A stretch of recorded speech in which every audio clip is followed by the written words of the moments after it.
Birds, birds, birds, frogs and birds. Man, there were a bunch of them down there. I guess it was some kind of college party night. There's some two lovers right there. Two college lovers. Can't really see them.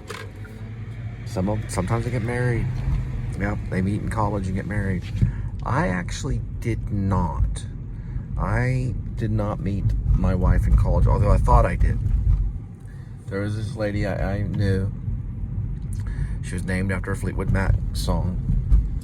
There was also my high school sweetheart went here.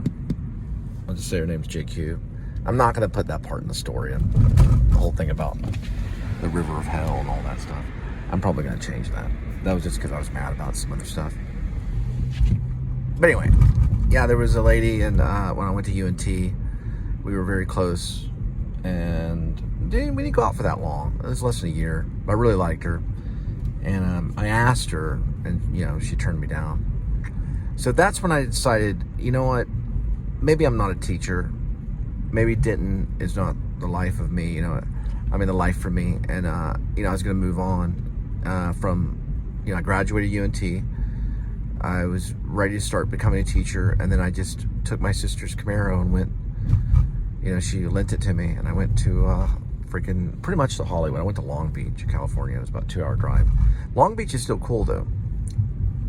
That's why I like watching German in Venice and sometimes Adam the Woo and all those, Jordan the Lion and stuff. They're all like, those are the types of people that were out there in California. They didn't all have cameras. But I did. I had a little mini camera, but it didn't have a battery. So I only could do video where I could plug it in, So I wrote a lot. And I still do. I just wrote more on my chapter 82. I think maybe it's 82, chapter 82. I'm writing about Dwight East now. He's in Alaska and he's dreaming about Fort Worth. There's the iguana. I should have mentioned the iguana. And he's doing his rounds, and I just was general and said the storefronts and the open and closed signs and things like that. But it's a muscle, Writing is an imaginatory muscle. The more you do it, the better you become. It's like anything else. Vlogging, I guess, is the same. Only you have to set time aside to edit as much as you can. If it's a strict diary vlog, you shouldn't have to edit that much. But depending on what devices you have, you can get up there pretty quick. I know some spend 6 hours editing and stuff like that. I don't. I used to spend longer, but I try not to spend more than 30 minutes to an hour if I can. I get it up there really quick. You can kind of tell. But anyway, I think it's a true vlog. I would say that. The story probably is something, maybe. There's probably a lot of writers or people of the critic world. I do get a lot of feedback from just these samples that I've posted on Fiction Press where they really like it and then they want to draw. They're like, I want to draw the story. And I'm like, I don't even know how to respond to that. But I have responded to some of you that have responded to me on Fiction Press. I do appreciate even the harsh criticism. One lady was like, look, your punctuation's a mess, but you have this, and this going for you. You're very sporadic. You're all over the place. Maybe that's just me. And that's kind of how the vlog is. Sometimes it's just like, it just cuts.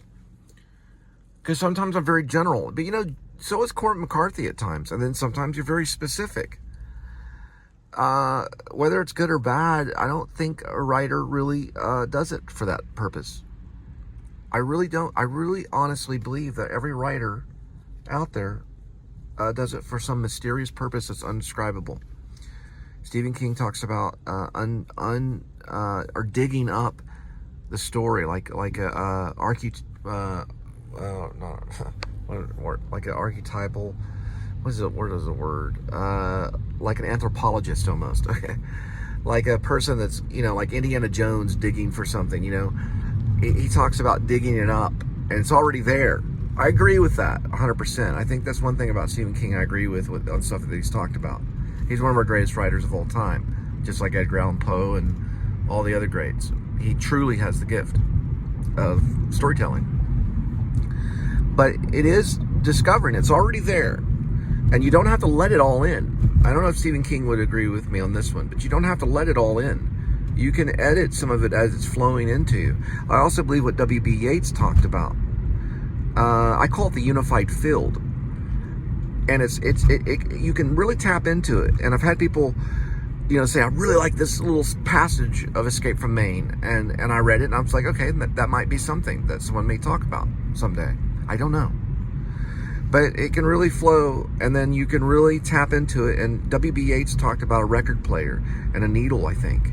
Or maybe he referred to something else, but it was like an energy force, and the hand would start writing itself almost. And then I think Bukowski talked about bam, bam, bam. It's just beam, beam, beam. It's really no thought almost. And then you start to edit and all that stuff, and there's those types of writers too, and it becomes stilted. I think of it kind of as a painting in a way, that you're painting, and there's layering in painting. And then there's time that you take and how much you want to say here and there. And then maybe you meant to say this word, and so you can change that word. Then it changes the whole passage, and the paragraph changes, and that's called rewriting. And I don't know if Stephen King talks a lot about that. A lot of the writers don't like to talk about it. Sam Shepard didn't like to talk about it. But you know what? I found out something about Sam Shepard. He lied. He did a lot of lying. A lot of them do. He lied. He did a lot of rewriting. Whenever he was doing the play Heartless, he would do rewrites nightly and give them to the actors and stuff. Okay, so it can happen. Some believe in it, some don't. It's an easier life when you don't have to rewrite. And why do you rewrite? I think it's probably you're taking something that's already there, you're dusting it off, and you're refining it to where it's real shiny and pretty. And they can really maybe pick that up, maybe not. But one lady was telling me, she must have read some poem or something I wrote or something. She's like, this punctuation is a mess. And there was a time where I said, I said lated at night. But you know what? The English language is so different that might be what was supposed to be in there in the poem. And she said, you meant to say late at night. Well, yeah, but it came out lated at night. So, that's a mistake that was printed and published wrongly, whether it was late at night or lated at night. Maybe it's both. But lated sounds like late at night. So maybe it's meant to be read out loud. Who knows what'll be changed. Like Franz Kafka stuff's been changed. What am I on? 7 minutes? That's enough right now. We're talking about Metamorphosis. And, talking about kind of a stale story. Read Metamorphosis by Franz Kafka. You're like, okay, this guy's no Stephen King. It's not an American writer, but it's been changed for our own words. So I'm sorry about the grammar. I know. Listen, I know. I need an editor more than anybody. But they say, you sure you didn't mean lated at night? That sounds kind of stupid. Well, that's the way it went down. Last thing about writing is it's a skill that you refine as you go. And you refine it, and the really good writers out there know their own mistakes. I always know to look for the word W-H-E-R-E rather than W-E-R-E, and they apostrophe R-E as opposed to T-H-E-R-E or T-H-E-I-R, there's so much of it. There's so much paint, from in the words, and you're taking from this and you're putting it all together, and then sometimes it sounds like you're speaking, and then then it starts to flow, and then you go from there. I think my major mistake is now when I'm writing this one is I'm like, it's just not descriptive enough, it's just not detailed enough. But you know what, it's gonna have to be generic in the way that it is until there's a refined moment, and then there's a moment where things get a little bit better. Or what you'll do is you'll just be stilted, and it won't come out. So you may be starting off as like, okay, and it sounds very childish. Hey, there's a lot of good stuff that does.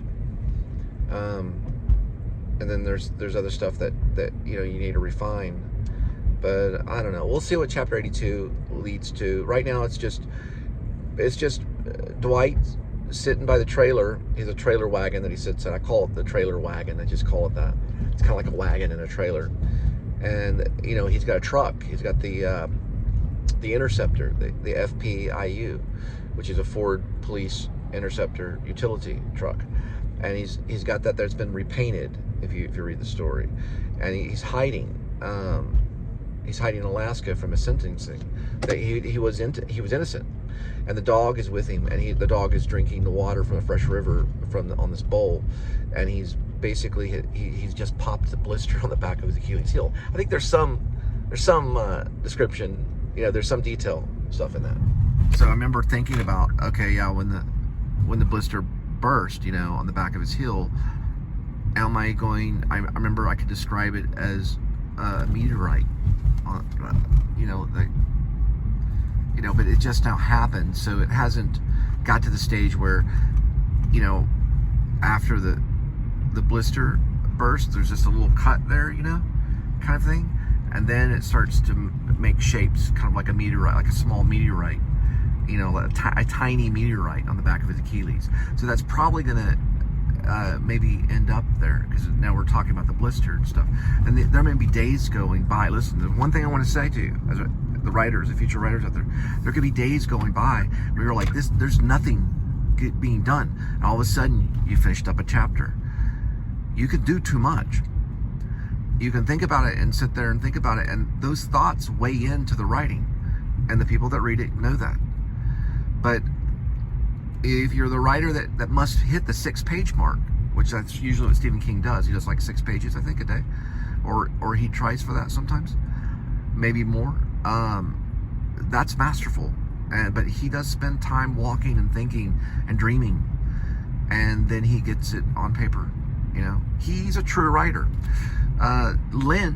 David Lynch, who was very creative, very original, didn't write nearly as much, I don't think. Now, I don't know, there could be volumes of stuff, but he painted more, so everyone had, and he's a great writer.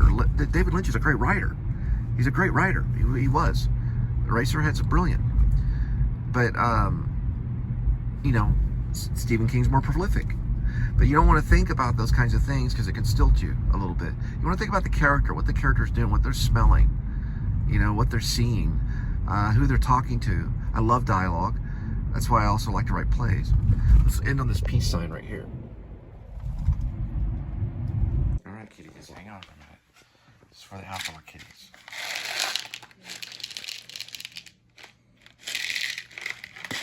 Boy, they're going to be happy for getting this. Just hang on.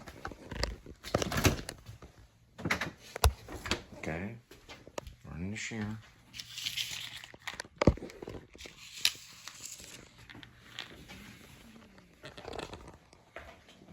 That one's Tabby. Here we go with today's kitty. There's one kitty. 9 lives. Each life has a number. Let's see. There was 1. There are 9. Swirl the cat food. Pick cat food. Today's kitty will be having Sheba Bistro chicken and Alfredo sauce entree.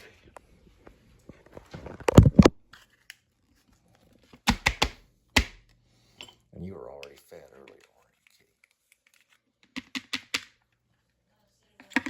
Okay. Here we go.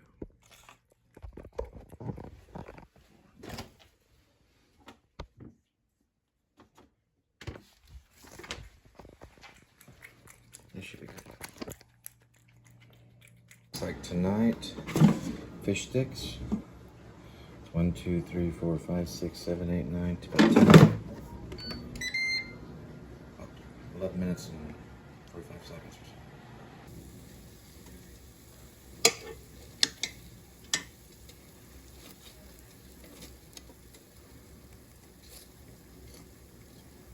so. Probably a little bit longer than that. Check on it at about 12 more minutes.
So the first one comes out right here. That's not a bad fish stick. It's a little crunchy probably. It's a pretty good one.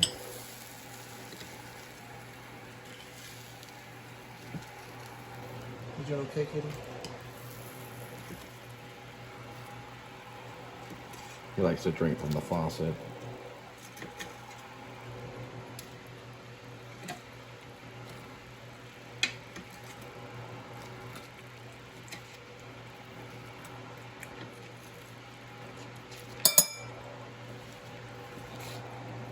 And they say there's no ice water in hell.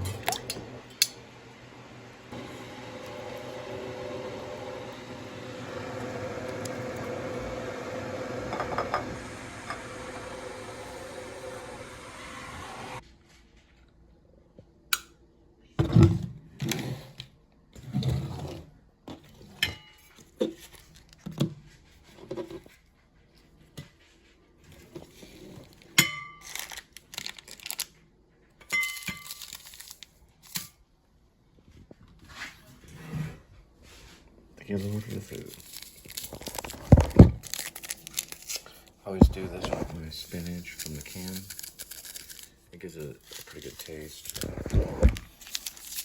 Different things that you can soup it up on. Hot sauce and stuff like that. These are just sugar. It's a little trick I learned along the way.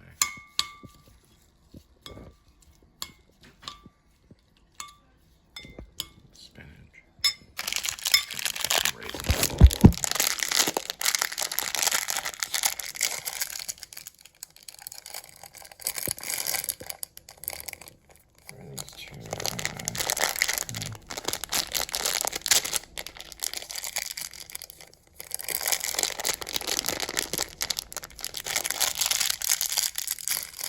Oh wow, that's so cool.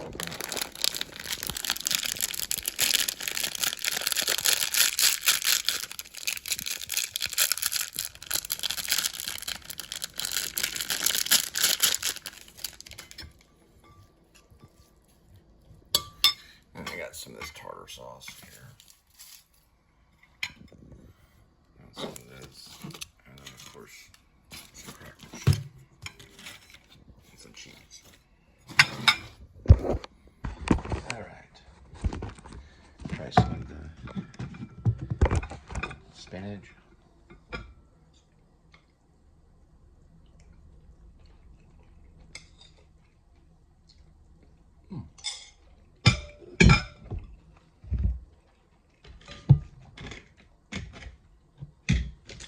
Some tartar sauce over here. Some tartar sauce.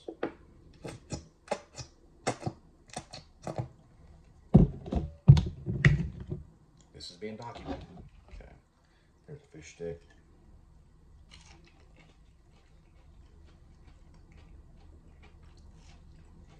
You enjoy steak? I enjoy fish stick. I like steak, but you can't have it all the time. I'll let you know when it happens now.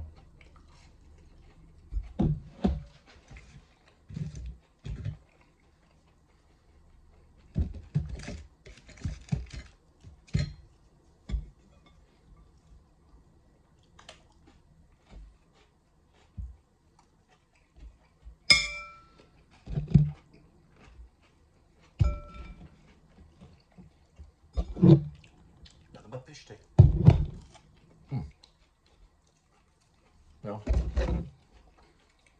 sure you got killed.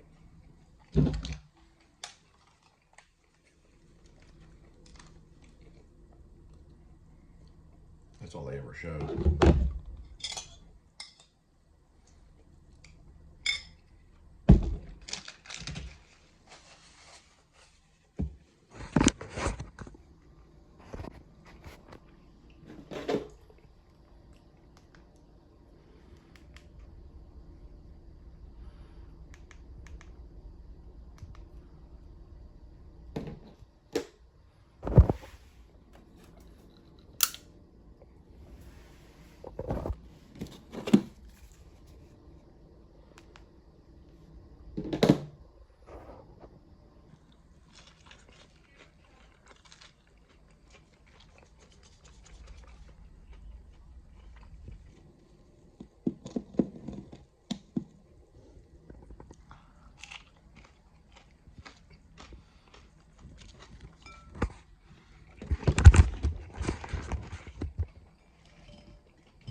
Found an old journal I wrote when I was in New York City during September 11th.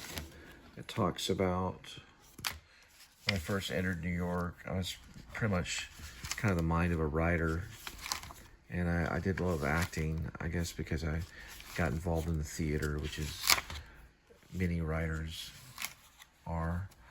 And this was some poems, some poetry that I actually started messing around with, I guess around the time of September 11th, 2001. And one of them I wrote was A Glass Man Fell. I read that for Talk Magazine. I don't know if they published it. They might have. And then this was some stuff I was talking about on 9/11. 2 American flags barely blow today on Varick and King Street, New York. I'm now witnessing an important, or what is this? I'm now witnessing an imprint, I guess, of a deadly act.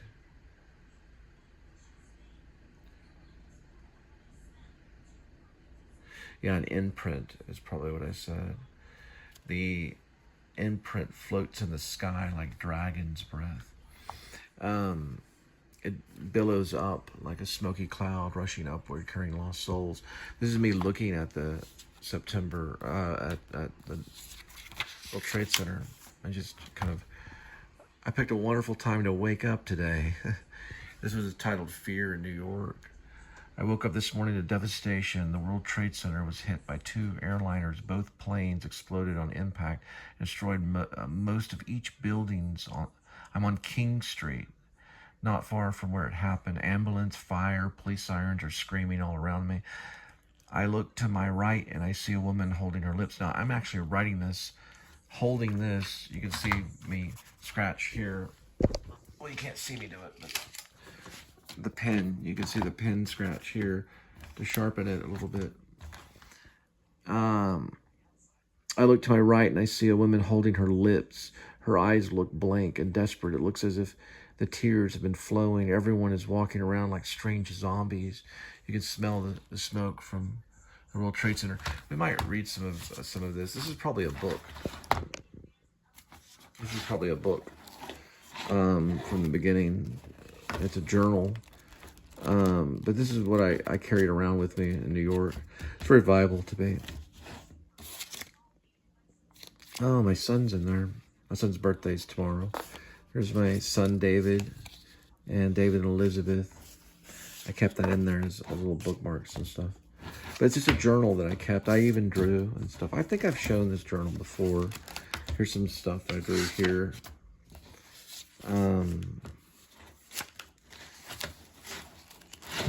I draw little things every once in a while. There's some right here. So the drawing changes after 9/11. There's one where I'm a pretty good drawing where I was reading Faust.